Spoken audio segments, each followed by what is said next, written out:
오늘 이 본문을 가지고요, 저는 내 마음 문 앞에 웅크린 짐승이라는 제목으로 함께 말씀을 나눠보려고 합니다. 여러분, 질투라는 감정 있죠? 이 질투라는 감정이 어디서부터 시작되었는지 생각해 보신 적 있으십니까? 언어학적으로 보면 참 흥미롭습니다. 질투라는 이 젤러시라는 단어의 뿌리를 거슬러 올라가 보면 헬라어 제오라는 단어에서 연결이 돼요. 근데 이 제오라는 단어의 원래적 의미가 뭐냐면 이 그림처럼 끌어오르다예요. 냄비 속에 물이 팔팔 끌어올라서 뚜껑이 들썩거리는 그런 상태를 말하거든요. 그리고 여기서 파생된 또 하나의 단어가 있는데 젤로스라는 단어인데 여기에는 열심, 열정, 그리고 동시에 시기, 질투라는 뜻이 있어요. 그러니까 이 단어의 어원적인 모습을 보면 질투의 모습이 참 정확한 것 같아요. 질투라는 감정이 조용히 시작되지만 마음속에서 점점 온도가 막 올라가다가 이게 끌어오르면 어때요? 통제할 수 없는 상태가 되고 그리고 폭발하지 않습니까? 이게 참 질투라는 거죠. 미국의 한 대학에서 인간의 본성을 보여주는 흥미로운 연구가 하나 했습니다. 이 연구를 이제 하버드대에 있는 학자들이 했는데 이런 질문을 했어요. 두 가지 중 하나를 선택하라는 겁니다. 한 가지는 자신의 연봉 10만 불 그리고 자신의 주변 친구에겐 20만 불을 받는 거예요, 연봉이. 그리고 두 번째는 자신의 연봉 5만 불 자신의 주변 친구들은 2만 불의 연봉을 받는 거래요. 그래서 둘 중에 하나를 두고 선택하라는 겁니다. 경제적으로 보면 첫 번째로 선택하는 게 훨씬 유리하죠. 내가 10만 불을 받으니까. 근데 연구 결과는 어땠을까요? 절반이 넘는 사람들이 1번이 아닌 2번을 선택했습니다. 왜 그렇습니까? 사람들은 절대적 행복이라는 가치보다는 상대적, 비교 만족 속에서 행복을 얻는 것이 더 중요하다고 여기기 때문에 그래요. 내가 덜 받아도 괜찮습니다. 하지만 내가 남보다 조금 높아야 편하다는 거죠. 이게 인간의 마음이라는 거예요. 여러분 안 그러십니까? 저는 그런데 어찌 보니까. 그럼 이런 모습을 보고 미국의 목회자인 찰스 스웨이든 목사님은 인간의 마음속의 경쟁과 분노심을 설명하면서 이렇게 말씀하셨어요. 우리가 경험하는 경쟁과 분노는 단순한 감정이 아니라 마음 깊은 곳에 자라나는 영적 문제이고 문제에 방치될 경우 관계와 삶 전체를 무너뜨릴 수 있다라고 말씀하셨어요. 여러분, 이건 남의 이야기가 아니고 오늘날 살아가는 우리의 이야기이기도 해요. 이민 생활에서 가장 가깝게 일어나고 있어요. 왜냐하면 이민 사면 끌어오르는 이 감정들이 나타날 때가 많거든요. 생각해 보십시오. 비싼 시기에 같이 왔어요. 이민을 왔단 말이죠. 근데 비싼 시기가 왔는데 옆에 있는 자녀는 명문대 같은 이야기를 딱 들으면 동료가 나보다 영주권을 먼저 받으면 나보다 조금 더 대우를 받고 진급하고 승진하면 오늘 뭐라 그래요? 축하해요 라고 말하지만 그 뒤에는 뭐예요? 말할 수 없는 묘한 감정이 올라오잖아요. 싸한 게 오잖아요. 불편하잖아요. 억울하잖아요, 여러분. 안 그렇습니까? 저는 그런데. 저 그래요. 제가 목사지만 되게 부족한 목사는 저 그래요. 그래서 그러죠. 하나님, 저는요, 이러거든요. 왜 제가 저 사람들만큼 안 됩니까? 그러면서 제가 안에, 저도 모르게 마음의 온도가 올라가거든요. 오늘 우리가 읽은 이 창세기 4장은 인류 역사상 처음으로 이 끌어오르는 마음이 폭발한 사건입니다. 그 사람이 가인이죠. 그런 예배를 드렸어요. 하나님 앞에 나왔습니다. 그런데 예배 후에 그의 마음속에 끌어오르는 감정, 이걸 통제할 수 없어서 다스리지 못했을 때 충격적이었죠.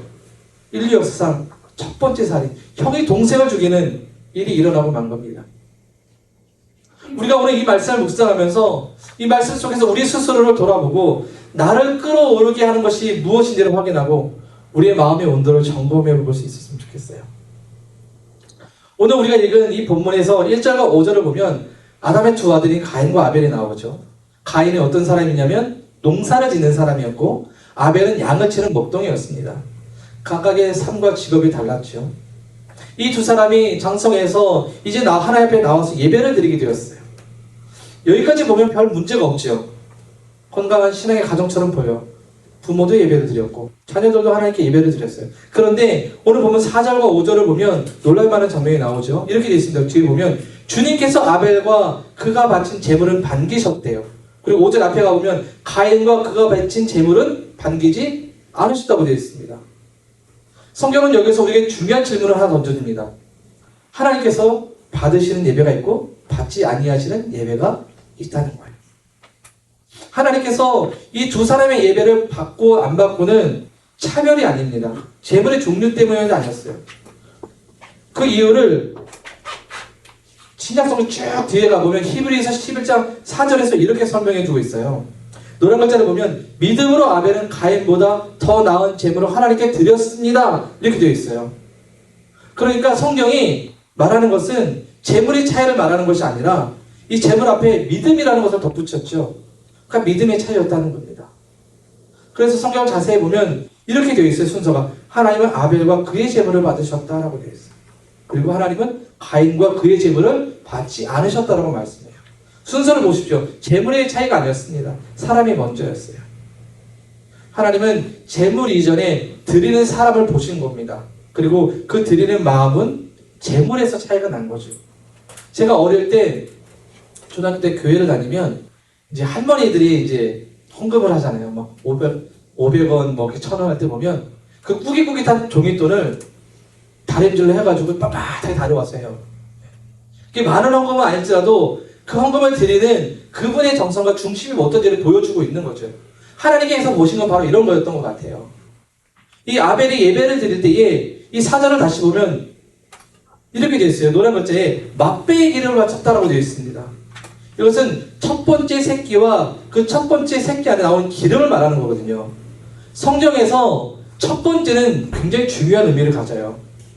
이게 우리의 중심이 하나님께 있고 나의 삶이 하나님께 온전히 드립니다. 하나님의 것입니다라는 표현이거든요.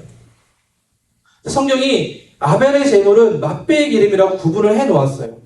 그런데 5절을 보면 3절을 보면 이렇게 되어 있습니다. 3절 같이 읽어보죠. 시작. 세월이 지난 뒤에 가인은 땅에서 거둔 곡식을 주님께 제물로 바치고. 뭐라고 말해요? 여기서 구분되어 있지 않죠. 그게 땅에서 거둔 곡식을 주님께 제물로 바쳤대. 땅에서 거둔 곡식.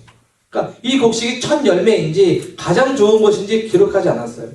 성경이 4절과 5절에서 이것을 구분한 이유는 가인이 드린 제물, 하나님을 향한 믿음의 태도가 어떤지를 보여주는 거예요. 있는 것 중에 그냥 하나씩 골라서 드린 거예요. 그래서 많은 성경학자들은 가인의 제사가 형식적 예비였을 가능성이 높다라고 얘기해 주고 있어요. 그래서 구약학자 중에 보리스 월트키는 이런 말을 했습니다. 아벨의 제사는 하나님을 향한 믿음의 표현이었지만 가인의 제사는 종교적 의무 수행에 가까웠다라고 이야기해 주고 있어요. 쉽게 말하면 이런 거예요. 아벨의 예배는 하나님 너무 사랑해서 하나님 보고 싶어 해서 나온 거고 가인의 예배는 종교적 세금과 같았어요.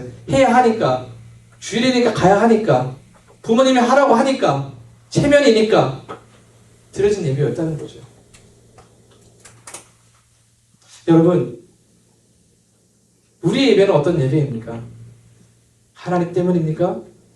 아니면 습관 때문입니까? 여러분, 이 모습 우리에게도 너무나도 중요한 질문이 아닐 수 없어요. 이렇게 예배가 거절된 후에 이제 충격적인 이야기들이 나오기 시작해요. 5절을 또 보시죠. 이렇게 되어 있죠. 뒤에 보면 그래서 가인은 몹시 화가 나서 어때요? 얼굴빛이 달라졌대요. 몹시 화가 났다. 앞에서 말했던 그 질투의 어울에서 오는 그런 단어거든요. 불타오른, 끓어오른 상태가 되었다는 거예요. 가인의 마음은 지금 끓어오르고 있습니다. 그런데 여기서 가인이 누구에게 화가 났을까요? 동생입니까? 아니죠. 하나님이에요. 왜 하나님 죄의 예배를 안 받으시죠? 왜 그리고 동생 거를 받으시죠? 이런 거였습니다. 저는 이 장면을 묵상하면서 한 영화가 떠올랐습니다. 여러분 한번 보신 적 있으실 거예요. 어떤 영화죠, 여러분 이게? 네, 아마데우스입니다. 영화 속 살리에르는 평생 음악으로 하나님께 헌신했죠. 정말 열심히 살았습니다. 연주하고 곡을 쓰고. 그런데 하나님은 천재성을 모차르트에게 주었어요. 살리에르는 천재적인 모차르트를 보면서 자신의 한계를 느끼고 절망하죠. 그러면서 결국 십자가를 향해 외칩니다. 하나님, 당신은 공평하지 않습니다. 라고 외쳐요.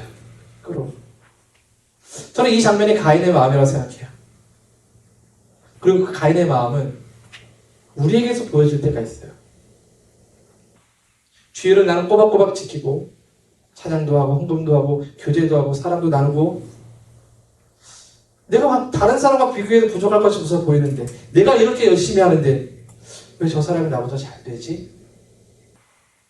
나는 신앙생활 진짜 열심히 하는데, 나 하나님 열심히 했는데 왜 내 삶은 이렇지? 여러분, 그 순간 어쩌면 우리의 얼굴이 가인처럼 변하고 있을지도 모릅니다. 성경은 예배의 성공이 재물에 크게 있다라고 말하지 않아요. 예배의 성공은 하나님을 향한 믿음의 태도에 있어요. 하나님은 우리가 무엇을 드렸는가 보다는 우리가 어떤 마음으로 드렸는가를 보신다는 거죠. 가인이 화가 났습니다. 몹시 화가 났어요. 소위 우리 요즘 친구들이 말하면 소위 빡이 제대로 친 겁니다. 아주 그냥.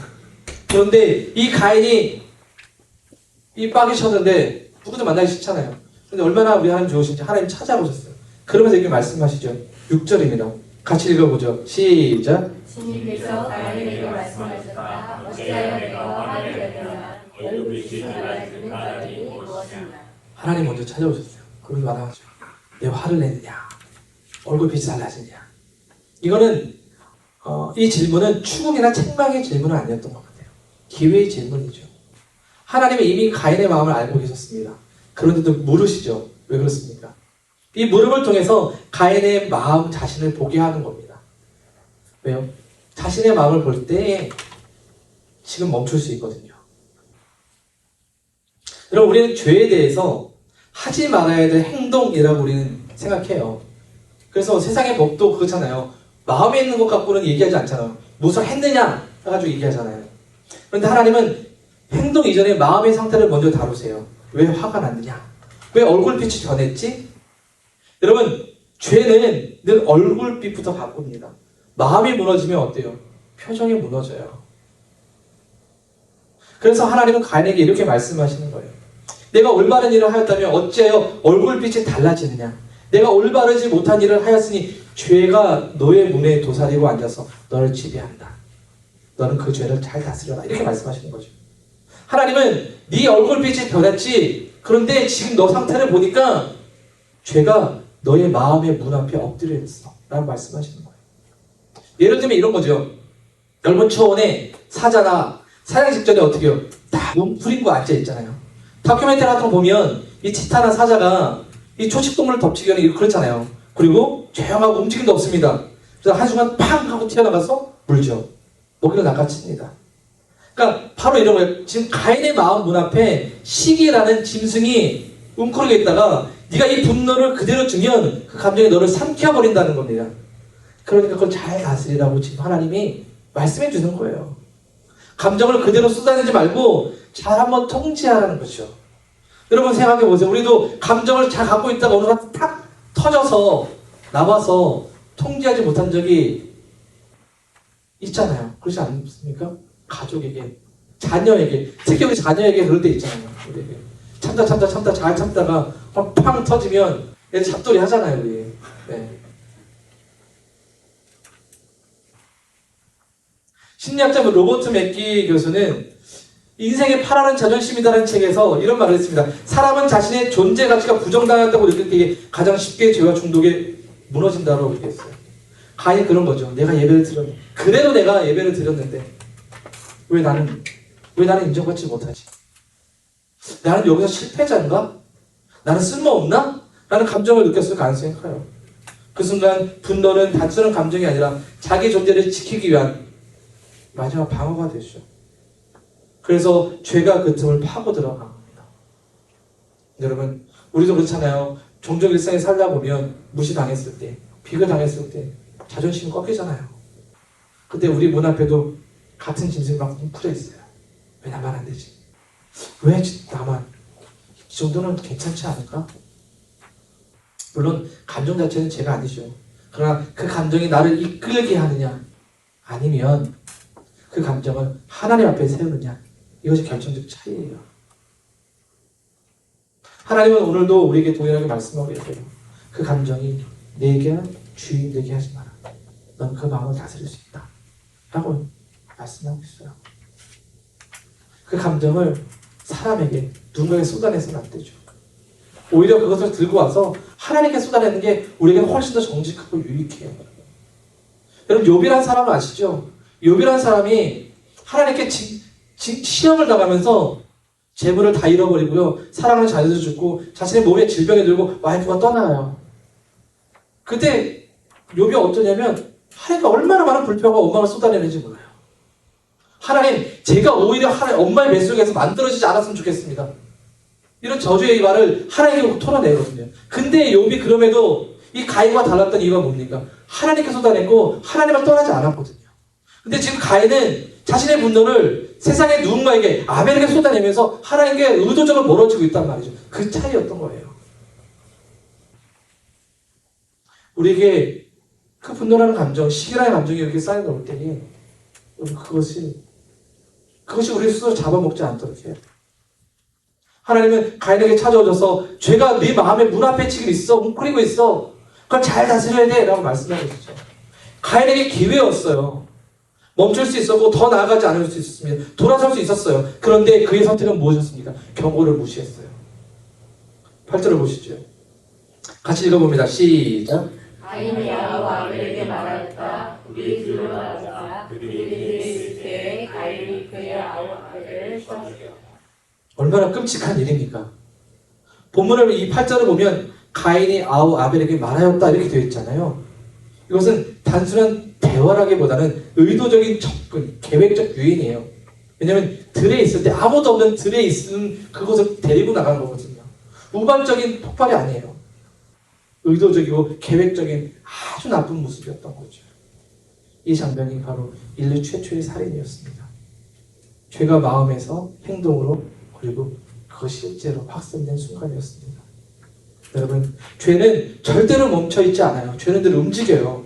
마음이, 감정이, 행동이, 그리고 관계의 파괴를. 그래서 야고보서 1장 15절은 우리에게 이렇게 말씀해 줍니다. 욕심이 잉태하면 죄를 낳고 죄가 자라면 죽음을 낳는다고 말해줘요. 그런 죄는 씨앗처럼 시작해요. 그러나 방치하면 열매를 맺죠. 그리고 그 열매가 좋은 게 아니라 파괴하는 열매인 거예요. 가인은 아마 그 동생을 죽일 때 이렇게 생각했겠죠. 아벨이 없어지면 내 인생은 괜찮아질 거야. 하나님 나를 주목하시겠지. 그런데 그렇지 않죠. 그런 죄는 항상 우리에게 거짓말을 하고 포장해서 속여요. 문제의 원인은 내가 아니라 저 사람이야. 저 사람만 없으면, 저것만 해결되면 이렇게 되잖아요.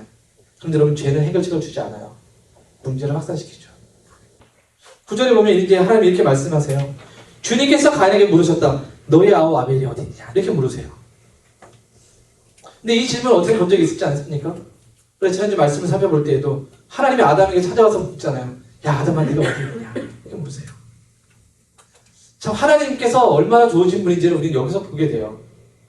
그렇게 하나님을 경고하고 무시하고 밀어냈음에도 불구하고 하나님이 가인을 다시 찾아오시죠. 이렇게 찾아오신 것은 자신 스스로 했던 일을 돌아보고 회개할 수 있는 기회를 주셨던 겁니다. 하나님은 가인에게 2번이나 멈추고 돌아설 수 있는 기회를 주셨어요. 사인을 주신 거죠. 너 안 돼. 지금 멈춰. 너 그러면 안 돼. 근데 가인의 대답이 무엇입니까? 노란 글자에 보시죠. 모릅니다. 제가 아우를 지키는 사람. 시침을 떼고. 거짓말이에요. 인간의 죄성을 보여주죠. 우리 그렇잖아요. 애들 우리도 그렇잖아요. 뭔가 잘못하고 나면 시침을 떼잖아요. 정말 아무것도 없는 것처럼 다 시침 떼고 거짓말하고 돌아섰잖아요. 가인에게도 그런 거예요.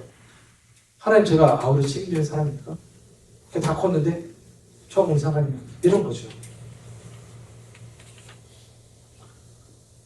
그 결과 하나님은 이제 가인에게 죄의 결과를 선언하세요. 12절입니다. 12절 같이 읽어보자. 시작. 내가 밭을 갈아도 땅의 인생은 너에게 효력을 더 나타내지 않을 것이다. 너는 이 땅에서 쉬지도 못하고 떠나가는 것이다. 가인의 인생은 이로 인해서 뿌리를 잃은 삶이 되었습니다. 정착하지 못하고 떠도는 존재, 인생이 되었던 거죠. 무언가 안전하지 못하고 평안한 삶이 없는 그런 삶이 되었습니다. 여러분, 우리가 잘못하고 죄를 지면 어때요? 평안하지 않잖아요. 우리 그런 말 했잖아요. 지금 때리는데 때린 애는 쭈그려 자고 맞은 놈은 다리 펴고 잔다고. 여러분, 죄를 지면 마음이 불편해요. 여러분, 죄는 단순히 규칙을 어기는 문제가 아니거든요. 관계를 깨뜨리고 그리고 더 나아가 자신을 무너뜨려요. 가인은 동생을 죽였지만 사실은 동생이 아니라 자신의 인생을 무너뜨린 겁니다. 그리고 결국 고립된 인생이 되었죠. 여러분, 오늘 우리가 읽고 있는 이 말씀을 묵상하고 있는 창세기 4장의 이야기는 가인은 나쁜 놈이야! 이 얘기가 아니에요. 가인의 이야기를 통해서 우리의 모습을 점검하고 우리 안에 가인의 모습은 있지 않은지 돌아보아야 합니다. 우리가 누군가를 비교하고 시기하고 마음속에 밀어내고 있지 않은지 돌아보라는 거예요. 이런 가인의 인생은 망한 인생입니다. 그런데 반전에 반전이 계속 되어지죠. 하나님께서 가인에게 계속 말씀하셨다는 거예요. 하나님은 가인이 살인을 저지르기 전에도 말씀하셨죠. 왜 분하느냐? 왜 안색이 변했지? 죄가 내 문 앞에 있어. 살인을 저지른 후에도 아우가 어디 있냐? 라고 하나님 말씀하셨죠. 이것은 하나님께서 죄 지은 가인을 포기하지 않으셨다는 거예요. 죄를 지었음에도 여전히 기회를 주시고 있다는 거죠. 이것이 하나님의 은혜이고 하나님께서 우리에게 베풀어 주시는 긍휼입니다. 그런 뭔데 이 모습이 가인에게만 있는 것이 아니라 성경 전체 흐름에서 보여지고 있어요. 하나님의 백성이 하나님을 대적하고 하나님 범죄할 때 어땠습니까? 네가 범죄했으니까 그래 내가 가만 안 두겠어 하고 단칼에 하나님께서 심판하신 것이 아니라 오랫동안 참으시면서 선지자를 보내면서 야 돌아와라 이제 때가 되었다 내 경고한다 돌아와라 라고 하나님 수없이 말씀하시거든요. 그런데 가인은 실패했어요. 망했습니다. 이것은 하나님의 실패가 아니고 은혜가 부족해서도 아니고 가인이 쏟아지는 하나님의 은혜와 긍휼을 스스로 밀어냈기 때문이죠. 하나님은 오늘도 우리에게 말씀하세요. 너 그 분노를 멈춰. 너 그 비교를 내려놓아. 너 시기, 질투 내려놓아. 그 상처 더 이상 붙잡고 살지 마. 라고 말씀하세요. 여러분, 하나님의 말씀을 가인처럼 흘려듣지 않았으면 좋겠어요. 하나님의 말씀은 우리를 살리는 초청의 메시지이고 죄의 확산을 멈추는 생명의 경고의 메시지입니다. 자, 이제 그러면 우리에게 질문해보죠. 과연 우리는 이 땅에서 어떻게 살아가야 될까요? 가인처럼 하나님의 말씀을 거부하지 않고 죄를 다스리며 살아갈 수 있는 길이 있을까요?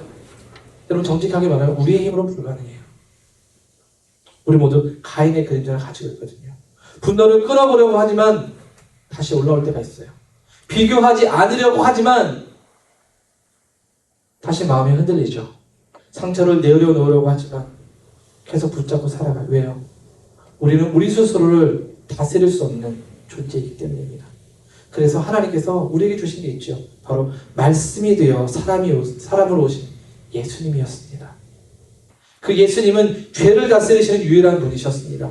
광야에서 사단의 시험 말씀으로 이기셨지요. 십자가에서 죄의 권세를 완전히 깨뜨리셨습니다. 그리고 지금 우리 안에서 죄를 이길 능력을 주시죠. 여러분 죄는 우리의 의지로 이기는 것이 아니에요. 죄는 내 마음의 보좌에 누가 앉아있느냐에 따라 결정되는 겁니다.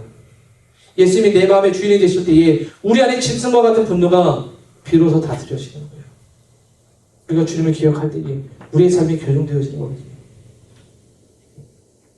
여러분, 오늘 예배가 끝나면 우리는 다시 세상 속으로 들어가게 됩니다. 나아가게 되죠. 어쩌면 그 세상은 가인의 들판과 같은 세상입니다. 경쟁이 있고 비교가 있고 상처가 있고 분노가 올라오는 그런 자리죠. 그때 오늘 이 말씀을 기억하시기 바랍니다. 우리가 변할 수 없는 고질적인 죄도 말씀이신 예수님과 연합할 때에 비로소 우리는 멈출 수가 있어요. 가인의 길을 버리시고 우리 예수님의 길을 따라가시기 바랍니다. 그분 안에서 우리의 깨진 관계가 회복되고 이민 생활의 방황이 멈추며 진정한 안식이 시작될 겁니다. 말씀이신 예수님과 함께 죄를 이기고 관계를 회복하며 참된 생명을 누리는 우리 모두가 될 수 있기를 주님의 이름으로 축원드립니다.